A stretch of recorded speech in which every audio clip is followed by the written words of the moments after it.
পবিত্র কোরআনের লিখিত রূপ দেখার সৌভাগ্য হয়নি রাজীব হোসেনের, অথচ নিজের হৃদয়ে ধারণ করেছেন পুরো কোরআন শরীফ। মুখস্থ বিদ্যা পুরাটা একবারে তোতা পাখির মতো মুখস্থ। পবিত্র কোরআনে হাফেজ হওয়ার পর জীবিকা উপার্জনেও চমক দেখিয়েছেন রাজীব। দৃষ্টি না থাকার পরেও নিখুঁত হাতে তৈরি করেছেন সুস্বাদু দই ও আইসক্রিম।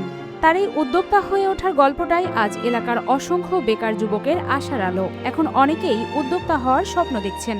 আমার মাদ্রাসা ছোটবেলা তো পড়ালেখা করছে, পড়ালেখা করার পরে হাফেজ হয়েছে, ভালো মানে একটা হাফেজ হয়েছে ইনশাল্লাহ।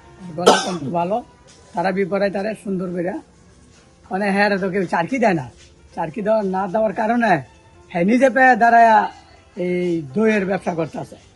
দই আইসক্রিম দই এগুলি বিক্রি করে দোকানে দোকানে বিক্রি করে আল্লাহ পাখারে চালাইতেছে। হ্যাঁ আবার বিয়েও করছে, দুটা সন্তানও আছে, মেয়ে সন্তান। নারায়ণগঞ্জের সোনারগাঁও উপজেলার সনমান্দি ইউনিয়নের পশ্চিম সনমান্দি গ্রামের বাসিন্দা হাফেজ রাজীব। তিনি কখনো দৃষ্টি প্রতিবন্ধকতার জন্য স্রষ্টার প্রতি অভিযোগ করেননি, বরং সৃষ্টিকর্তার প্রতি ভরসা রেখেই চালিয়ে যাচ্ছেন জীবনযুদ্ধ। রহমতে আমি অনেক ভালো আমি ছিলাম। আজ থেকে 3 বছর আগে আমাকে একজন পরামর্শ দিল যে তুমি দইয়ের ব্যবসা করো। তো দইয়ের ব্যবসা করতে গিয়ে আমি দেখতেছি প্রথম আমি দইয়ের ব্যবসা নেই। তো প্রথম আমি 10টা দই দিয়ে আমি উদ্বোধন করি আর কি একটা দোকানে। তো উদ্বোধন করার পরে আস্তে আস্তে আমার দইটা মোটামুটি ভালোই সরে গেছিল। এক পর্যায়ে একটা যে আইসক্রিমটা ব্যবসা ধরছিলাম, এই আইসক্রিমটা নেমে আমার দইটা মোটামুটি একটু হয়ে গেছিল, স্লো হয়ে গেছিল। এরপরে আমি গত বছর আমি একটু ব্যবস্থা করে আমি আইসক্রিমের ব্যবসা করলাম, আলহামদুলিল্লাহ। হাফেজ রাজীবের উপার্জনেই ঘুরছে সংসারের চাকা। মা, স্ত্রী ও 2 সন্তানকে নিয়ে তার ছোট্ট সংসার। অন্যান্য বাবাদের মতোই রাজীব আশা করেন সন্তানদের জন্য নিরাপদ ভবিষ্যৎ গড়ার। তবে এই স্বপ্নযাত্রা পিষ্ট হচ্ছে অর্থ সংকটের জাতাকলে। আমার তো আজকে অ্যাবিলিটি না থাকার কারণে আমি কোনো কিছু করতে পারি না।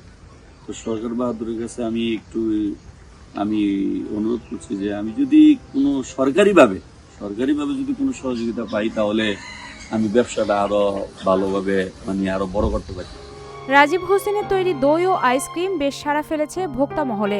স্থানীয় দোকানে ব্যাপক চাহিদা থাকা সত্ত্বেও শুধুমাত্র পর্যাপ্ত মূলধনের অভাবে তা পূরণ করা যাচ্ছে না। হ্যাঁ, সরকারের কাছ যদি কোনো অনুদান দেয় সরকারে, আলহামদুলিল্লাহ এর সংসারটা। হ্যাঁ আবার বাপ নাই, মা নিয়ে হ্যাঁ খায়। হ্যাঁ আরেকটা ভাই আছে, ওই ভাইয়ের কাছে মা খায় না, হ্যাঁ কাছেই খায়।